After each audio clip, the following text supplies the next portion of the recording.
मेरे प्यारे साथियों, आपके अपने YouTube चैनल पर स्वागत है। बहुत बहुत स्वागत है। दोस्तों, हम आज बात करने वाले हैं मोस्ट इम्पोर्टेंट चैप्टर विद्युत धारा के चुंबकीय प्रभाव, जो कि फिजिक्स से ये चैप्टर लिया गया है।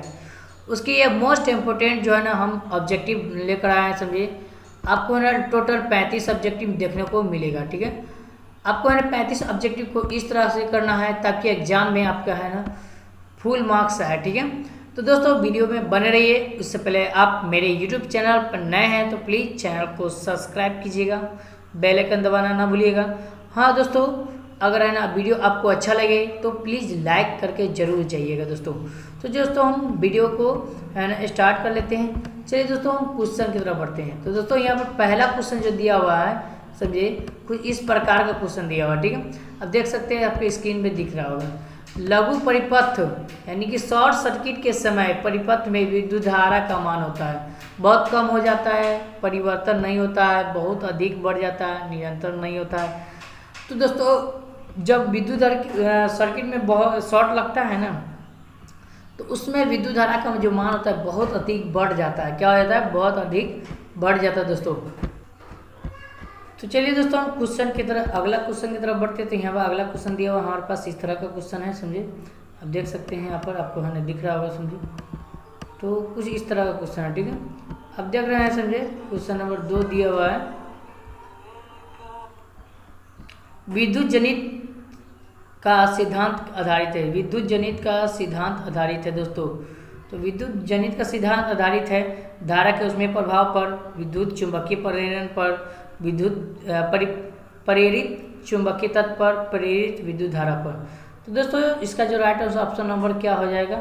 विद्युत चुंबकीय प्रेरण पर। समझिए दोस्तों, आप इसे याद करते चलिएगा। समय अगर आपको नोट्स की ज़रूरत है तो है ना, आप ग्रुप में जुड़ सकते हैं। मेरा ग्रुप नंबर है 84 34 96 53 97। दोस्तों, हम क्वेश्चन नंबर 3 की तरफ बढ़ते हैं। तो यहाँ से देखते हैं विद्युत चुंबकीय प्रेरण की खोज किसने किया था। दोस्तों, विद्युत चुंबकीय प्रेरण की जो खोज किया था वो फैराडे ने किया था। कौन किया था? फैराडे ने किया था दोस्तों। ऑप्शन नंबर ए हो जाएगा राइट आंसर। ठीक है, तो चलिए दोस्तों, हम क्वेश्चन नंबर 4 की तरफ बढ़ते हैं। तो क्वेश्चन नंबर 4 में जैसा कि दिया हुआ है, समझे, आप देख सकते हैं, बिल्कुल समझिए, दिया हुआ है बैटरी से किस प्रकार की से धारा प्राप्त होती है। समझिए, तो बैटरी से जो है ना किस प्रकार की धारा प्राप्त होती है। तो आप जैसा कि है ना, आपको है ना 4 ऑप्शन दिया गया। 4 ऑप्शन में किसी एक ऑप्शन का आंसर का होगा। समझिए इसका, तो ऑप्शन नंबर क्या हो जाएगा? ए हो जाएगा। दृष्टि धारा प्राप्त होती है। कौन सा धारा प्राप्त होती है? दृष्टि धारा प्राप्त होती है दोस्तों। चलिए दोस्तों, हम आगे बढ़ते हैं। तो क्वेश्चन नंबर 5 की तरफ बढ़ते हैं। तो यहाँ क्वेश्चन नंबर 5 की तरफ दिया हुआ है, कुछ इस प्रकार के दिया हुआ है। डायनेमो में किस प्रकार की धारा प्राप्त होती है? डायनेमो में दृष्टि धारा, परिवर्ती धारा, दोनों धारा, इनमें से कोई नहीं। समझिए, तो ऑप्शन नंबर 5 का जो होगा राइट आंसर, यानी कि ए बी दोनों हो जाएगा। ठीक है, यानी कि ऑप्शन नंबर क्या हो जाएगा? सी हो जाएगा आंसर। ठीक है, तो चलिए दोस्तों, हम क्वेश्चन नंबर 6 की तरफ बढ़ते हैं दोस्तों। तो यहाँ पर क्वेश्चन नंबर 6 में दिया हुआ है, जैसा कि आप देख सकते हैं, बिल्कुल समझिए। यहाँ पर क्वेश्चन नंबर 6 में दिया हुआ है, विद्युत चुंबक बनाने के लिए प्रायः किस पदार्थ क्षण का उपयोग होता है। समझिए दोस्तों, विद्युत चुंबक बनाने के लिए किसका है ना उपयोग किया जाता है, किस पदार्थ का उपयोग किया जाता है। तो दोस्तों, ये इसका जो ऑप्शन नंबर जो है ना 6 का जो है ना राइट आंसर होगा ऑप्शन नंबर सी हो जाएगा, नरम लोहा। ठीक है दोस्तों। तो दोस्तों, अब इसी तरह है ना क्वेश्चन नंबर 7 की तरफ बढ़ते हैं दोस्तों। तो क्वेश्चन नंबर 7 में कुछ इस प्रकार दिया हुआ, समझिए, आप देख सकते हैं, बिल्कुल आसान भाषा में लिखा हुआ, समझिए, और आराम से आप इसे पढ़िए। ठीक है दोस्तों। तो क्वेश्चन नंबर 7 में दिया हुआ, हमारे घरों में जो विद्युत आपूर्ति की जाती है वो कौन सा है दोस्तों। तो 220 वोल्ट पर दृष्टि धारा होती है, 12 वोल्ट पर दृष्टि धारा होती है, 220 वोल्ट पर प्रतिवर्ती धारा होती है, और है ना 12 वोल्ट पर प्रतिवर्ती धारा होती है दोस्तों। तो इसका जो ऑप्शन नंबर सी हो जाए, यानी कि ऑप्शन नंबर सी हो जाएगा प्रतिवर्ती, 220 वोल्ट पर, ठीक है, प्रतिवर्ती धारा होता है दोस्तों। तो क्वेश्चन नंबर है ना 8 की तरफ बढ़ते हैं। तो कुछ इस प्रकार का क्वेश्चन नंबर 8 दिया हुआ है, अब देख सकते हैं, बिल्कुल आसान से देख सकते हैं। क्वेश्चन दिया हुआ है कि विद्युत लघुपथन में के समय परिपथ में विद्युत धारा का मान होगा। लघुपथन के समय परिपथ में विद्युत धारा का मान होगा दोस्तों। बहुत अधिक हो जाता है, बहुत कम हो जाता है, 3 एम्पियर होता है, उसके बाद है ना 4 एम्पियर होता है। तो ऑप्शन नंबर क्या हो जाएगा? ए हो जाएगा राइट आंसर। बहुत अधिक होता है दोस्तों। तो इस तरह का क्वेश्चन है आपसे एग्जाम में, ये बहुत बार पूछ चुका है समझे दोस्तों। अब इसे याद करके रख लीजिए, रट के रख लीजिए, अब इसे लिख लीजिए समझे। आप नोट्स बनाकर भी लिख सकते हैं दोस्तों क्वेश्चन को। तो क्वेश्चन नंबर 9 में दिया हुआ कुछ इस प्रकार का क्वेश्चन दिया हुआ है, आप देख सकते हैं कि किसी सीधे चालक में धारा की दिशा और उससे संबंध चुंबकीय क्षेत्र की दिशा जिस नियम से ज्ञात की जाती है वो क्या कहलाती है दोस्तों? फ्लेमिंग के बाह्य हस्तक्षेप नियम, दूसरा है फ्लेमिंग के दाहिने हस्तक्षेप नियम, मैक्सवेल के दाहिने हस्तक्षेप नियम और मैक्सवेल के बाह्य हस्तक्षेप नियम। तो 9 का राइट ऑप्शन नंबर क्या हो जाएगा? ऑप्शन नंबर सी हो जाएगा दोस्तों। ऑप्शन नंबर क्या हो जाएगा? सी हो जाएगा, मैक्सवेल के दक्षिणी हस्तक्षेप नियम। दोस्तों आगे हम क्वेश्चन नंबर 10 की तरफ बढ़ते हैं। तो यहाँ पर फटाफट 10 को क्वेश्चन दिया हुआ है। 10वां क्वेश्चन में कुछ इस प्रकार दिया हुआ है कि किसी विद्युत धारावाही सीधी लंबी परिनालिका के भीतर चुंबकीय क्षेत्र होता है, सीधे बिंदु पर समान होता है, शून्य होता है, उसके बाद परिनालिका के सिरे की ओर जाने पर बढ़ता है, परिनालिका के सिरे की ओर जाने पर घटता है। तो राइट ऑप्शन नंबर डी का जो है ना, यानी ए का जो है ना 10 का ए हो जाएगा, ऑप्शन नंबर ए हो जाएगा। 10 का क्या होगा? ऑप्शन नंबर ए हो जाएगा, सभी बिंदुओं पर समान होते हैं दोस्तों। कुछ इस तरह क्वेश्चन में 11 दिया हुआ है, जैसे कि आप देख सकते हैं। कुछ 11 में इस तरह दिया हुआ है कुछ घरेलू विद्युत परिपथ में उदासीन तार का रंग होता है लाल, हरा, पीला, काला। तो ऑप्शन नंबर क्या हो जाएगा भाई? उदासीन, जो है ना उदासीन, जिसमें कोई है ना करंट वगैरह ज़्यादा नहीं होता है समझिए, तो इसको हम क्या बोलते हैं? अर्थिंग बोलते हैं। तो काला हो जाएगा, ऑप्शन नंबर सी हो जाएगा राइट आंसर। ठीक है, तो दोस्तों हम क्वेश्चन नंबर 12 की तरफ बढ़ते हैं। तो क्वेश्चन नंबर 12 में दिया हुआ है किसी विद्युत में वियुक्ति वैल्य दिग परिवर्तन का कार्य करता है समझिए। विद्युत जनित, विद्युत मोटर, गैल्वेनोमीटर, उसके बाद गैल्वेनोमीटर, उसके बाद वोल्ट मीटर। तो 12 का जो राइट आंसर ऑप्शन नंबर क्या हो जाएगा? विद्युत जनित कार्य करता है। कौन सा कार्य करता है? विद्युत जनित, ए हो जाएगा राइट आंसर। चलिए दोस्तों हम आगे बढ़ते हैं। दोस्तों आगे हम बढ़ते हैं, चलिए दोस्तों देखते हैं क्वेश्चन नंबर 13 की तरफ। जैसे कि 13 में और दिया हुआ है फ्लेमिंग के बाह्य हस्तक्षेप में अंगूठा की दिशा दर्शाती है। तो ये आप समझ रही बल का है ना दिशा दर्शाती है। कौन सा दिशा दर्शाता है? बल की दिशा। ऑप्शन नंबर क्या हो जाएगा? सी हो जाएगा राइट आंसर। चलिए दोस्तों हम आगे बढ़ते हैं क्वेश्चन नंबर 14 की तरफ। तो क्वेश्चन कुछ 14 इस प्रकार के दिया हुआ है, आप देख सकते हैं, आप इसे पढ़ भी सकते हैं समझिए दोस्तों। पश्चिम की ओर प्रक्षेपित कोई धनात्मक कण जिसको अल्फा कण बोलते हैं समझिए, किसी चुंबकीय क्षेत्र की द्वारा उत्पन्न की ओर विपेक्ष हो जाता है तो चुंबकीय क्षेत्र की दिशा क्या कहलाएगा समझिए? दक्षिण की ओर, पूर्व की ओर, अमुखी, उसके अधमुखी, उसके बाद ऊपरी मुखी समझिए। तो 14 को राइट ऑप्शन नंबर क्या हो जाएगा? डी हो जाएगा राइट आंसर। क्या हो जाएगा? ऑप्शन नंबर डी हो जाएगा करेक्ट आंसर दोस्तों। चलिए दोस्तों हम अब बात करते हैं क्वेश्चन नंबर 15 की तरफ। तो दोस्तों 15 क्वेश्चन कुछ इस प्रकार का दिया हुआ है, आप देख सकते हैं समझिए। विद्युत धारा उत्पन्न करने की युक्ति, विद्युत धारा उत्पन्न करने की युक्ति होती है जनित्र, गैल्वेनोमीटर, आमीटर, वोल्टमीटर। ठीक है, तो ऑप्शन नंबर क्या हो जाएगा? ऑप्शन नंबर जो है ना इसका जो 15 का जो राइट आंसर ऑप्शन नंबर क्या हो जाएगा? जनित हो जाएगा। ठीक है दोस्तों, आप देख सकते हैं यहाँ पे 4 ऑप्शन में एक ऑप्शन सही होता है। दोस्तों याद करें, इसको याद करके जाइएगा समझे, एग्जाम की दृष्टि से काफी इंपोर्टेंट है दोस्तों। आप बने रहे इस वीडियो में समझे, फिर अगला क्वेश्चन बना रहे हैं समझे दोस्तों। अगले क्वेश्चन में दिया हुआ है विद्युत धारा के किस प्रभाव पर कार्य करती है? तो विद्युत धारा के ऊष्मीय प्रभाव पर कार्य करती है। कौन सा प्रभाव पे? ऊष्मीय प्रभाव पर दोस्तों। आप इसे याद रखिए, VVI क्वेश्चन है, वेरी वेरी इंपोर्टेंट, इसको हम बोलते हैं ऑप्शन। चलिए दोस्तों हम क्वेश्चन नंबर 17 की तरफ बढ़ते हैं दोस्तों। क्वेश्चन नंबर 17 इस तरह दिया हुआ है, कुछ इस तरह दिया हुआ है। क्वेश्चन नंबर 17 दिया हुआ इस तरह, तो जैसे आप देख सकते हैं घरेलू उपयोग के लिए विद्युत की आपूर्ति होती है। घरेलू उपयोग के लिए विद्युत की आपूर्ति जो होती है वो कितना वोल्ट होती है समझे? तो 220 वोल्ट 100 हर्ट्ज, उसके बाद देना 110 वोल्ट 100 हर्ट्ज पर, उसके बाद 220 वोल्ट 50 हर्ट्ज, उसके बाद है ना 110 वोल्ट 50 हर्ट्ज। तो 17 का राइट ऑप्शन नंबर क्या हो जाएगा? सी हो जाएगा समझे दोस्तों। आपसे ये भी क्वेश्चन पूछा जा सकता है कि ना विद्युत फीस जो है ना उसको है ना फीस में जो है ना आवर्ती काम करती है तो कितना फीस होता है हमने? तो ये नहीं 250 हर्ट्ज पर ये काम करता है। ये घर में सेल में लगाया जाता है। ठीक है दोस्तों, ये फीस वगैरह में लगाया जाता है। तो 18वां क्वेश्चन कुछ इस प्रकार का है, आप देख सकते हैं 18वां क्वेश्चन को पढ़ सकते हैं, समझे। तो 18वां क्वेश्चन में दिया हुआ है, तांबे की तार की एक आयताकार कुंडली किसी चुंबकीय क्षेत्र में घूर्णित गति पर कर रही है। इस कुंडली में प्रेरित विद्युत धारा की दिशा में कितने परिभ्रमण के पश्चात परिवर्तन होता है? 2, 1, आधे, चौथाई।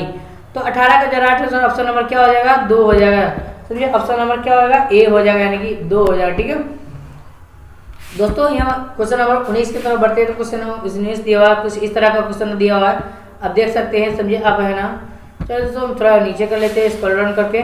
तो क्वेश्चन नंबर 19 में दिया, निम्नलिखित में से कौन किसी लंबे विद्युत धारा तार के निकट चुंबकीय क्षेत्र का सही वर्णन करती है? चुंबकीय क्षेत्र की रेखाएं लंबवत होती है, चुंबकीय क्षेत्र की रेखाएं तार से समांतर होती है, चुंबकीय क्षेत्र की रेखाएं अरीय होती है जिनका अर्धद्रव तार होता है, समझे।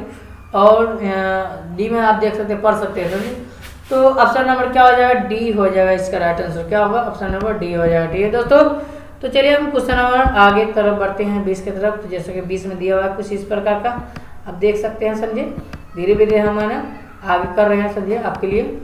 तो 20 का दिया हुआ विद्युत चुंबकीय प्रेरण की घटना है, किसी वस्तु को आवेशित करने की क्रिया, किसी कुंडली में विद्युत धारा प्रवाहित करने के कारण चुंबकीय उत्पन्न करने की क्रिया, कुंडली तथा चुंबकीय के बीच अपेक्षित गति के कारण कुंडली की प्रेरित विद्युत धारा उत्पन्न करना है। और ऑप्शन नंबर डी में आप देख रहे हैं मोटर की घूर्णन करने की दिशा।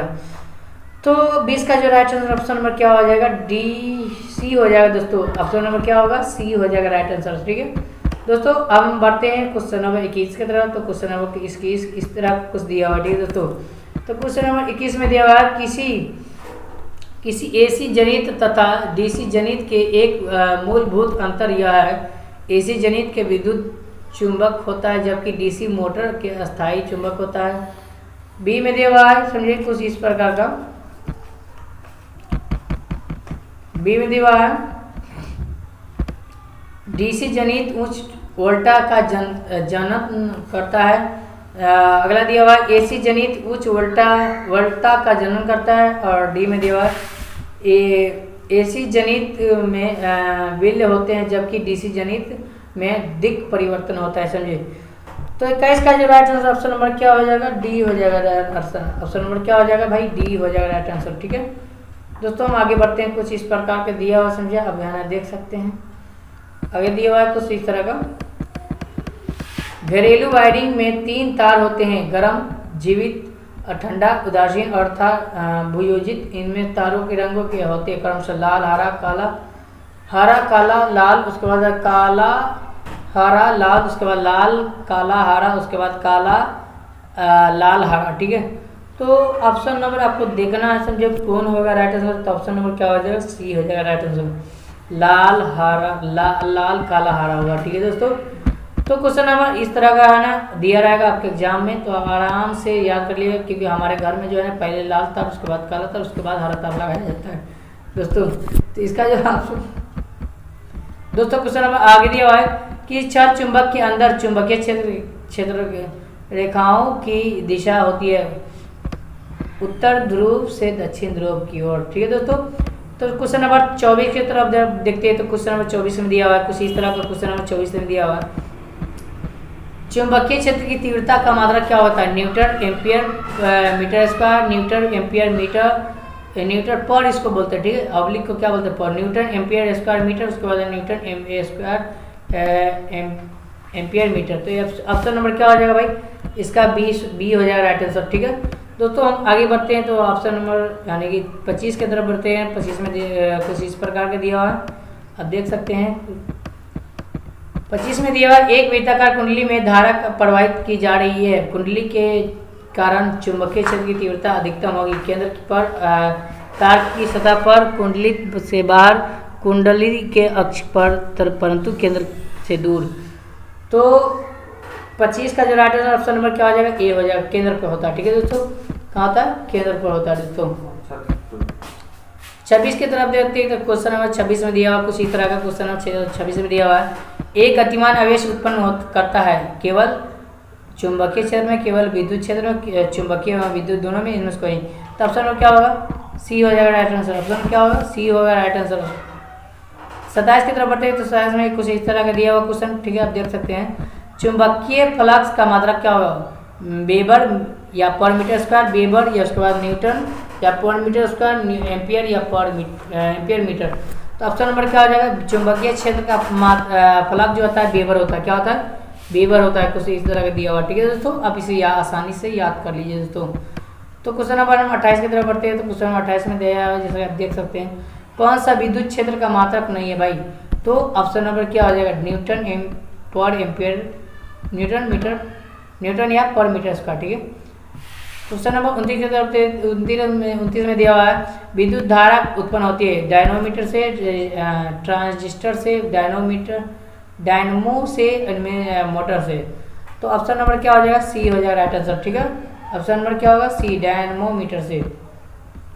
तो दोस्तों हम आगे बढ़ते हैं, तो है ना कुछ इस तरह का है ना दिया हुआ है।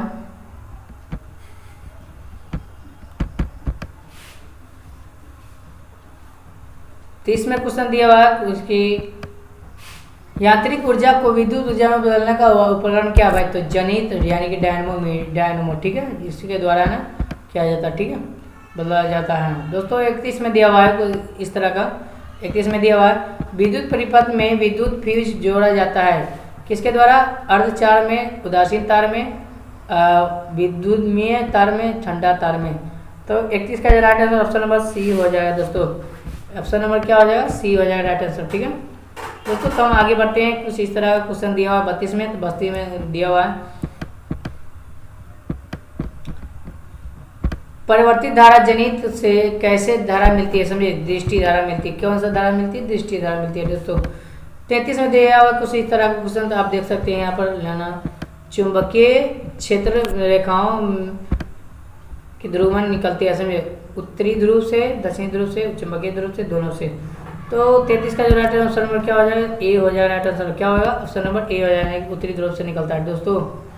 चलिए हम आगे बढ़ते हैं। तो कुछ इस तरह का क्वेश्चन आपके पास निकल कर रहा है, समझिए, ये सेकेंड लास्ट होगा क्वेश्चन। 35 क्वेश्चन आपको हम बताए थे। 35 क्वेश्चन में आपको है ना टोटल टैली करके जाना है दोस्तों। किसी कुंडलीय का प्रतिरोध ज्ञात करने के लिए सूत्र लगाया जाता है। कौन सा सूत्र लगाया दोस्तों? तो सूत्र आप है ना याद कर लीजिएगा। आर जो होता है प्रतिरोध होता है, भी जो होता है वोल्ट होता है, आर जो होता है विद्युत धारा होता है, समझिए दोस्तों।